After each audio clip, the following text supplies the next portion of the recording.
तुम्ही या भाऊ त्या पाटीला त्यांना उठवावं लागतंय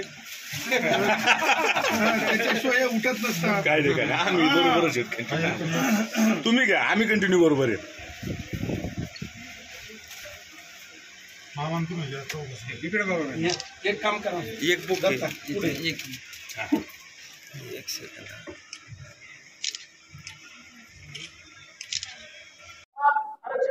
वापरू शकतो अन्यथा राजकीय मंडळ आहे आरक्षणाचा त्यांच्या राजकारणासाठी जास्तीत जास्त त्याचा फायदा होईल याचाच ते विचार करून करणार आहे दुसरी जी काही मंडळी आहे या ठिकाणी येणारी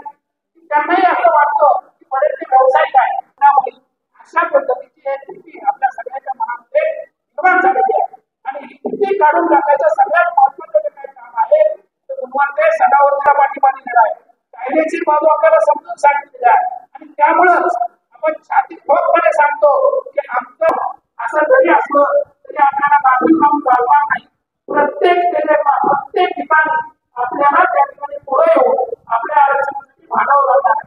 कारण आता जे काही घडलेलं आज 80% जर समाज या ठिकाणी आला म्हणता कारण 5 कोटी जर समाज आपण मराठा समाज जर घडला तर 80% म्हणजे 4 कोटी लोकसंख्या आपल्याला पाठपुरावा करावा लागेल आपल्याला रस्त्यावर उतरावं लागतंय त्याचबरोबर साहेबांना सुद्धा ऑलरेडी काही लढत आहे कायदेशीर लढाई त्यांनाही लढाई फार जोमाने चालू दुसरा जो काही मुद्दा आहे की आता जे काही प्रत्येक सोयऱ्यामध्ये काही नोटिफिकेशन आहे खरं तर त्या हरकतीवर सुनावणी व्हायला पाहिजे प्रत्येकाला तिथं प्रत्यक्ष म्हणणं मांडण्यासाठी आपल्याला संधी दिली पाहिजे आणि त्याच्यानंतर तो निर्णय घेतला पाहिजे परंतु ते त्याच्यावर काही निर्णय घेताना दिसत होते धनंजय पाटलाला त्यांनी मुदत दिली 1 महिन्याच्या आतमध्ये आम्ही त्याच्यावर परंतु आपण या दबावापोटी त्यांनी सर्व पक्षीय बैठक घेऊन मग त्याच्यावर निर्णय घेऊन या ठिकाणी असं जाहीर केला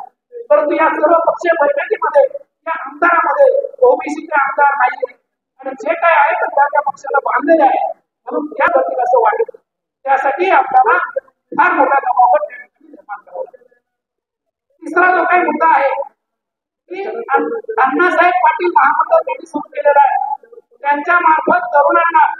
जोपर्यंत आरक्षण लागू होत नव्हतं तोपर्यंत हे अशा प्रकारच्या त्या ठिकाणी सुविधा देणार होते त्यांना सुविधा मिळाल्या खर्च मिळाले आमचं काही म्हणणं नाही परंतु त्यांना जर देताय तर तुम्ही आम्हाला इतकं पाहिजे आता त्या ठिकाणी मुंडे साहेबांच्या नावाने जे काही उत्तर कामगाराचं महामंडळ आहे त्याला अद्याप निधी देणार आहे अण्णाभाऊ साठे असेल त्यांना निधी दिला जात नाही आणि त्यांना मात्र भरभर निधी दिला जातो याचं महत्वाचं आणि सगळ्यात शेवटचा जो काय मुद्दा आहे भगवंतरावर नामाला भगवंत नाही जेवढे जास्तीत जास्त नाही जेवढे आपण भगवंताचं दर्शन घ्यायला यावं ही सर्वांना